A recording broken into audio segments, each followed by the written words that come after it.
Hello, আসসালামু আলাইকুম। কেমন আছেন আপনারা সবাই?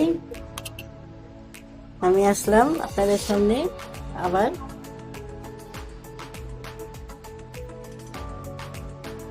খোলা জানালা নিয়ে। আজকে আজকে আমি 1 কেজি গরুর মাংস নিয়েছি, কোরবানি মাংস। এই দেখেন, ধুয়ে কেটে ধুয়ে নিয়েছি। আজকে আমি কোরবানি মাংস রান্না করব আলু দিয়ে। আলুটা এখনো কাটিনি, তবে কাটবো।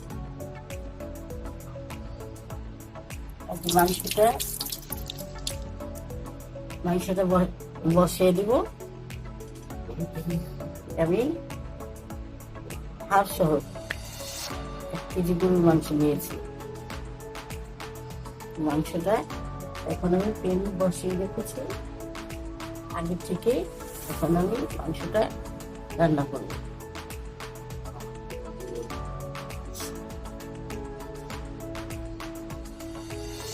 আপনারা আমার চ্যানেলে কমেন্ট, লাইক, সাবস্ক্রাইব করবেন, আর বেশি বেশি করে আমার শেয়ার দিবেন, যেন আমি আপনাদের মন পছন্দ জিনিস দেখাতে পারি আর নতুন নতুন জিনিস আইটেম দেখাতে পারি। এখন আমি রান্নাটা বসিয়ে দিতে চাই। চুলা বসিয়ে দিছি পাতে। এখন আমি ওইটার মধ্যে তেল দিয়ে দিব।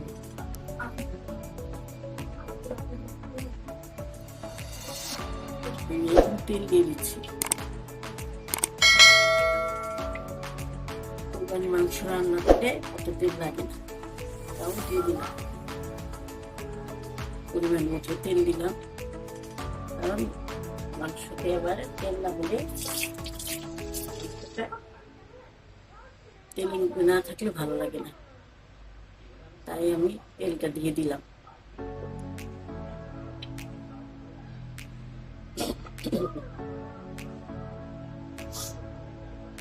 তেল দিয়ে দিয়েছি। এখন পেঁয়াজ কেটে রেখেছি, 1 পেলা, দেখেন কুচি করে রেখেছি। এখন আমি পেঁয়াজটাও দিয়ে দিলাম তেলের ভিতরে।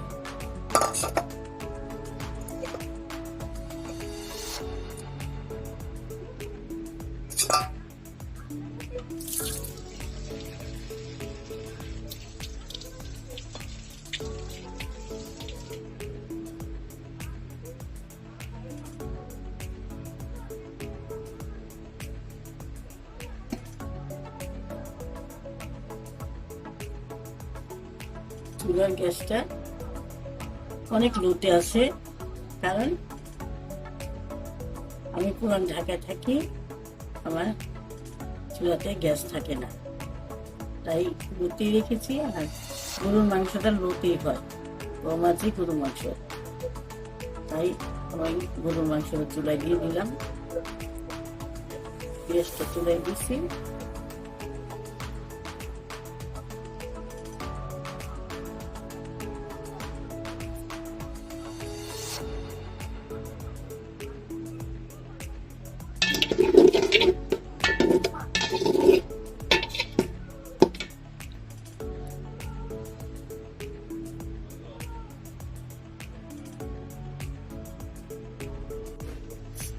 হ্যাঁ, পেঁয়াজটা চুলায় দিয়ে দিয়েছি না, এখন লবণটা দিয়ে দিই। এখন লবণটা দিয়ে দিলাম।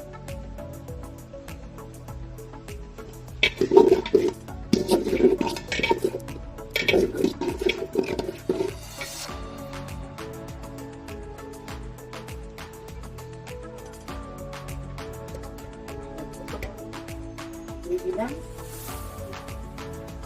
এখন আমি একটা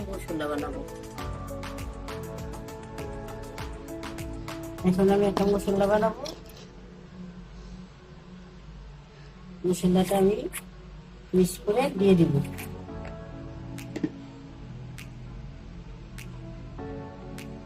পেঁয়াজটা চুলে দিয়ে দিচ্ছি, এখন মশলাটা বানিয়ে এখানে জায়ফল পেস্ট, জুটি, পোস্তাদানা আর বাদাম। এখন আমি এখানে হলুদের গুঁড়ো দিয়ে দিলাম,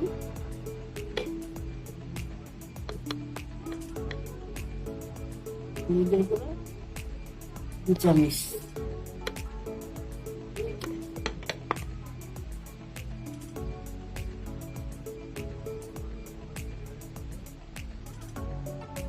তারপর আদা 4 চামচ, দারচিনি পেস্ট,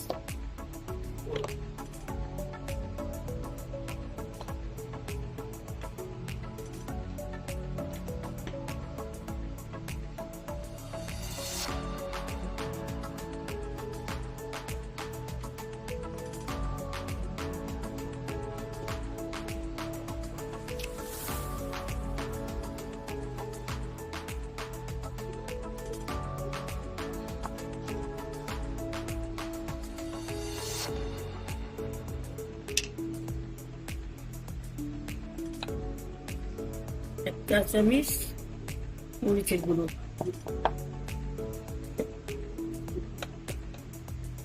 আমি 1.5 চা চামচ দিয়ে দিলাম মরিচের গুঁড়ো, কারণ গরু মাংসটা একটু ঝাল না করে ভালো লাগে না।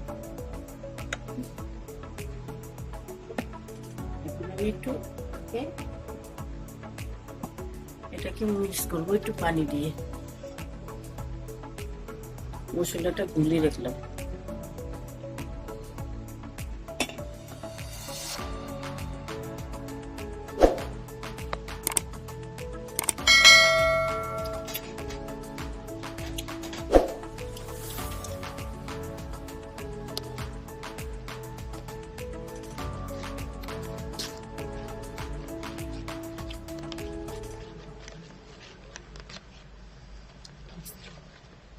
আমি ভুলে নিলাম মশলাটা,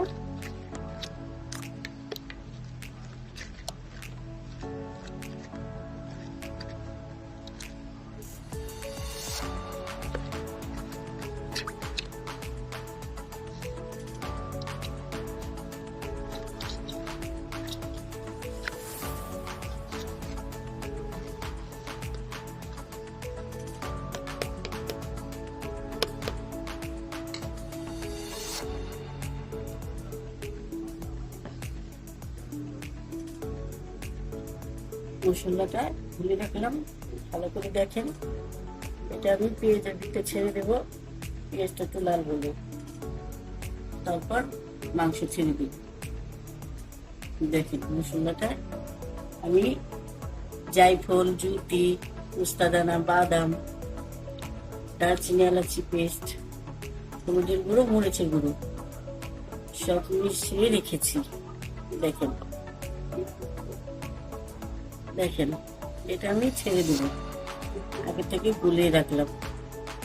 এখন আমি এটা দিয়ে দিব পেঁয়াজের সাথে, আগে থেকে গুলিয়ে রাখলাম। আমি মাংসটা একটা আলু দিয়ে রান্না করবো, আলু দিয়ে মাংসটা রান্না করবো। আপনারা আমার সাথেই থাকেন, আমার রান্না দেখার জন্য, আমার রান্না আমাকে উৎসাহ দেওয়ার জন্য, আর কেমন হলো তা জানার জন্য আপনারা আমার পাশেই থাকেন। আমার খোলা জানানার সাথে সবসময় থাকবেন, আর বেশি বেশি করে লাইক কমেন্ট করবেন, আমাকে শেয়ার দিবেন, আর আরো মানুষের জীবন দেখতে পারে আমার জিনিস। আপনারা বাসায় রান্না করে খেয়ে দেখবেন, কেমন হলো কি ভালো মন্দ আমাকে জানাবেন। আমি এখন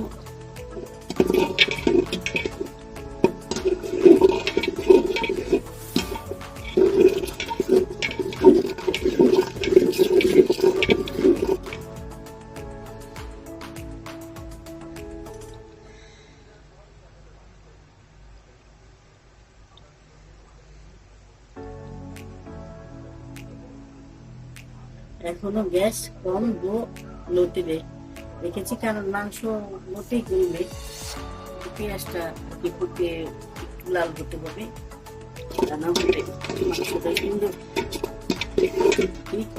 হয়ে যাবে, কাঁচা হয়ে যাবে।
চলে আসলাম 20 মিনিট পর। আমার মাংস পদে এসেছে। আমি আলু দিয়ে দিব,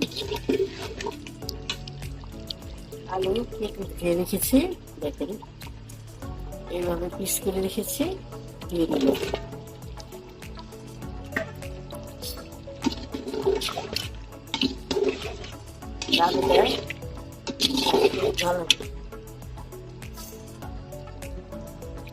দেখেন, তারপরও এখন 2টা বাজতে চলছে, দেখেন তারপরও গ্যাস ভালো করে আসেনি, এটাই হলো ফুল গ্যাস।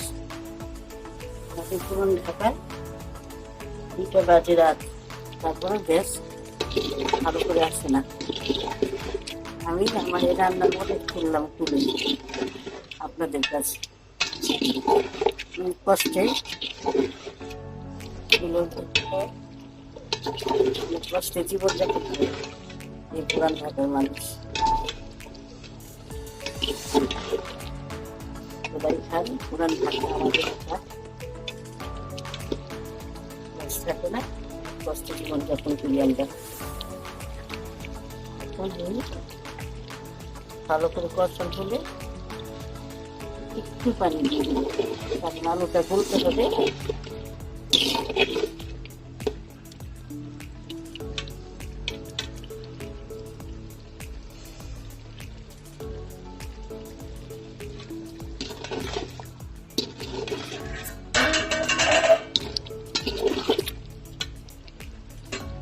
পানি দিয়ে দিচ্ছি, আর আলুটা গলতে হবে, কিচ্ছু পড়েনি।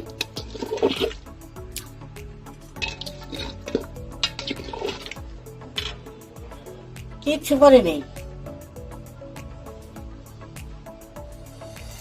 আলুটা গলতে হবে, তাই একটু পানি দিয়ে দিল।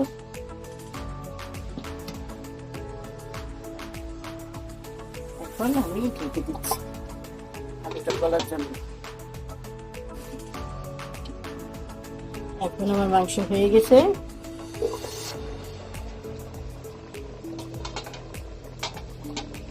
পুরোপুরি মাংস হয়ে গেছে আমার। লাইক কমেন্ট দিয়ে আমার সাথে থাকেন, খোলা জানানোর সাথে। দেখেন আমার মাংসটা হয়ে গেছে, আলুও গলে গেছে। এখন রাত 2:30 বাজে, এতক্ষণে গ্যাস একটু বাড়ছে, কারণ গ্যাস থাকে না আমাদের এখানে।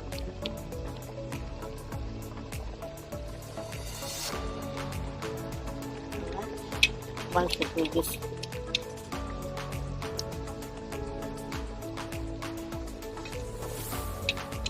আপনারা লাইক কমেন্ট দিয়ে আমার সাথে থাকেন। আর মাংসটা বাসারে দেখতে দেখেন কেমন হয়েছে।